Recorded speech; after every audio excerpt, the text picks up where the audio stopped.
주시기 바랍니다. 예, 일단은 질문에 앞서서 이 발달장애인을 위한 지원법이 제정될 때 고려해야 될 점을 좀 말씀드리겠습니다. 첫 번째로 발달장애인의 이제 정의에 관한 것이었는데요. 현재 법률에 의하면 지적장애와 자폐증이 주 대상으로 되어 있습니다.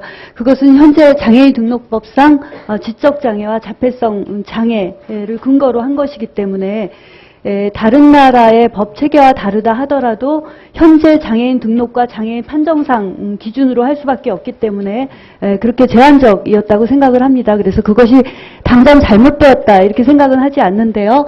발달 장애인과 다른 장애인들이 또 합의를 이루거나 이해를 서로 해야 될 부분이 있다고 생각을 합니다. 그래서 다른 장애인들이 문제 제기를 또 할 수도 있기 때문에 그런 부분에 대한 것이 필요할 것 같고요. 두 번째는 진단체계에 관한 부분은 신의진 의원님께서 말씀을 하시긴 하셨지만 결국은 소아장애의 경우에는 시기에 따라 달라질 수 있기 때문에 만 2세, 4세, 7세 확정적인 진단이 이루어질 시기가 어느 거냐 하는 거를 고려를 미리 하고 계셔야 될 것 같고요. 예를 들어 초등학교 입학하는 7세가 고정이 된다든지 초등학교 졸업하는 14세가 고정이 된다든지 고정적인 장애가 됐을 때 장애의 등급이나 종류가 조금 변환이 있을 때 그런 걸 환자 자신이나 환자라기보다 아동 자신이나 부모님 자신이 그런 거 합의나 동의하실 수 있는지 이런 것에 대한 고려를 먼저 하고 계셔야 분란이 없을 거다 이런 생각을 하고요.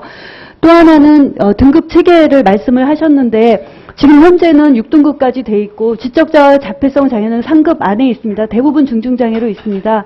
그런데 이제 등급 체계, 등급을 폐지하라 또 혹은 개선하라 이런 요구가 있으시잖아요. 그러면 결국 등급 체계를 단순화하다 보면 경증과 중증으로 가게 되고 대부분 중증으로 가게 될 텐데 지금 발달장애인 지원법이 제정되는 것과 서비스 전달 체계가 변경되는 것과 또 보건의료에 관한 전달 시스템이 개선되는 것과 여러 가지가 함께 갈 가능성이 있습니다. 그래서 제가 말씀드리고 싶은 것은 이 법을 빨리 제정하는 것도 중요하지만 다른 법과 체계를 맞추면서 속도를 맞추는 것도 중요하다. 그래야지만 재개정 과정 중에 또 불합리하게 오히려 손해를 보는 일이 없지 않겠나 이런 생각을 합니다. 그리고 전국장애인부모연대 윤종숙 회장님께 좀 드릴 게 있는데요.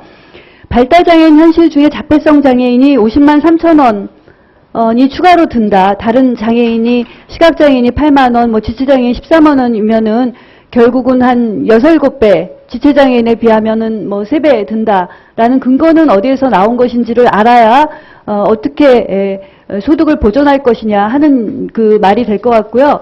두 번째는 발달장애인의 고용률이 15.7%밖에 되지 않는다 문제 제기를 하셨는데 문제 제기를 하는 거는 당연한 요구이시라고 생각을 하는데 대부분이 중증이시잖아요.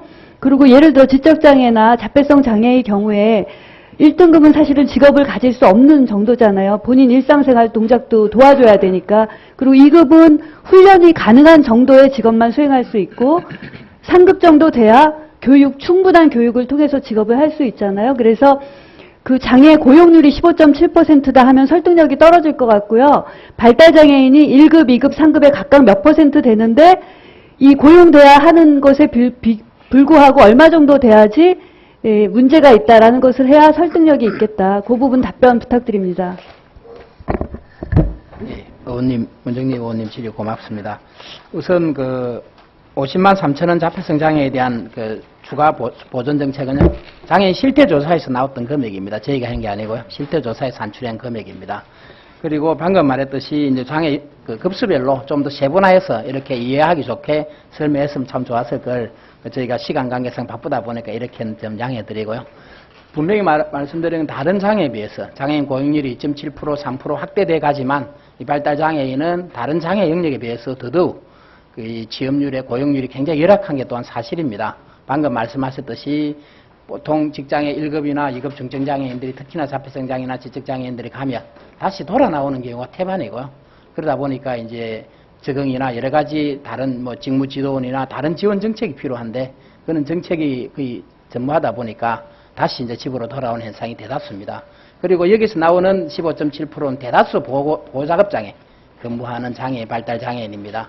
그러다 보니 보호자급장애는 대다수 10만 원 내에 임금비를 받고 있는 이러다 보니까 이제 추가 비용이 많이 드는 걸로 이렇게 산출되고 있습니다. 예, 간단한 답이었습니다. 네, 수고하셨습니다. 다음은 존경하는 민주통합당의 김성주 의원님 질의해 주시기 바랍니다.